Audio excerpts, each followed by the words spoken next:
দিয়ে কারো রক্ত ঝরায় না, এটা যেন কোনোদিন হয় না।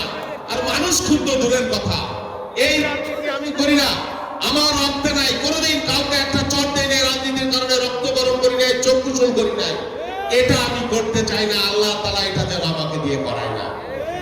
আর যাই হোক, এখন জাতীয় রাজনীতির একটা কথা বলি। দেখেন, 15 বছর আমরা নির্যাতিত হয়েছি, 17 বছর আওয়ামী লীগের লোকের দ্বারাই তো নির্যাতিত হয়েছি।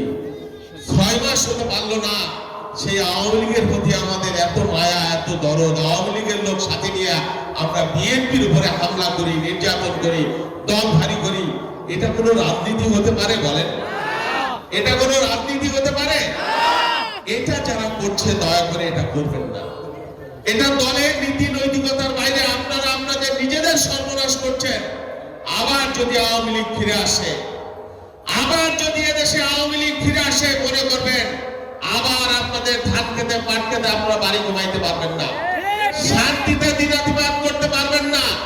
সেই জন্য দল ভারী করার জন্য আমার জানা রয়েছে, তাদেরকেও বলি, আপনারা আওয়ামী লীগকে সাথে নিয়ে দল ভারী করেন না, অপরের উপর নির্যাতন করেন না, নিজের দলের ভাইদের উপরে অত্যাচার করেন না। এখন পর্যন্ত কিন্তু দেশের মধ্যে নানান ধরনের ষড়যন্ত্র, হাসিনার পতন হয়েছে ঠিকই 5 তারিখে, কিন্তু নানাবিধ ষড়যন্ত্র, এখনো কিন্তু ষড়যন্ত্র শেষ হয় নাই। আপনাদেরকে সচেতন থাকতে হবে। আগামী নির্বাচন পর্যন্ত, যতদিন পর্যন্ত মানুষের সরকার আমরা প্রতিষ্ঠা করতে না পারবো, ততদিন কিন্তু এই ষড়যন্ত্র চলতেই থাকবে। আপনাদেরকে চোখ কান খোলা রাখতে হবে, আপনাদেরকে অবশ্যই সচেতন থাকতে হবে। এবং যদি আমরা ডাক দেই, প্রয়োজন যদি হয়, আবার কিন্তু প্রয়োজনে রাজপথে ভোটের দাবিতে, ভোটের অধিকার।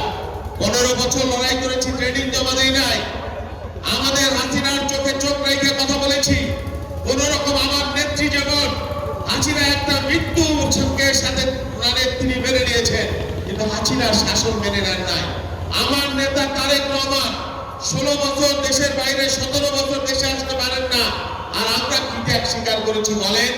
সেই জন্য আগামী দিনে যে কোনো লড়াইয়ের জন্য আমরা প্রস্তুত আছি, কিন্তু বাংলাদেশের মাটিতে আমরা গণতন্ত্র প্রতিষ্ঠা করব, আপনাদের ভোটের অধিকার প্রতিষ্ঠা করে ছাড়ব। আমাদের নেত্রী হাসিনার মতো না, বড় বড় কথা বলে যে হাসিনা পালায় না, পালায় না। 3 দিনের মধ্যে পাগার পার হয়ে একা যান নিয়ে পালায় চলে গেছে বন্যে নিয়ে। আর বেগম খালেদা জিয়া, তিনি একেবারে মৃত্যু পথযাত্রী অবস্থায়, তার সন্তানের চিহ্নি অবস্থায় তিনি আপোষ করেন নাই হাসিনার সাথে, আওয়ামী লীগের সাথে।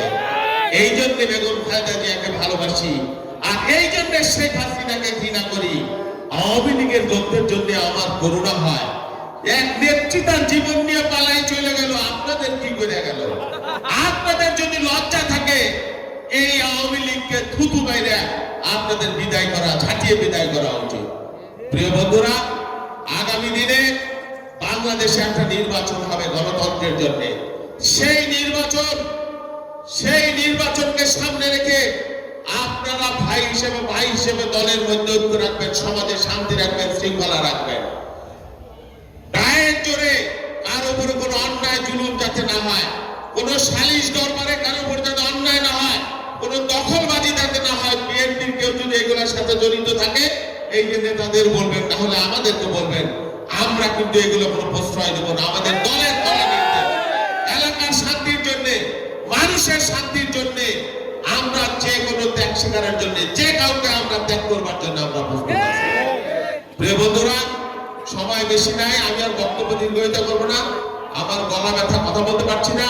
আগামী দিনে ইনশাল্লাহ আপনাদের সাথে আমি আছি। এমপি হই বা না হয় তাও আছি, মন্ত্রী হই বা না হয় তাও আছি।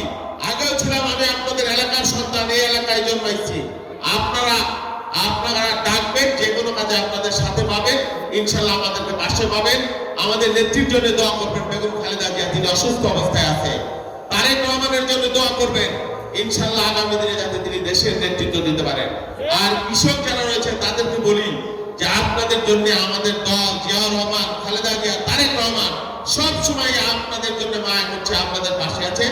আমরাও কৃষক বন্ধুদের পাশে আছে। আগামী দিনে যদি আমরা সরকারে যেতে পারি, বাংলাদেশের কৃষক যাতে কষ্টে না থাকে, তাদের যাতে উৎপাদিত পণ্যের মূল্য পায়, তাদের যাতে দুর্ভোগ না হয়, যাতে যাতে পরিবার পরিজন নিয়ে তাদের এক দুবেলা খেতে পারে, শান্তিতে থাকতে পারে, সেই জন্য আমরা কমিটমেন্ট করেছি আপনাদের পাশে আমরা থাকবো।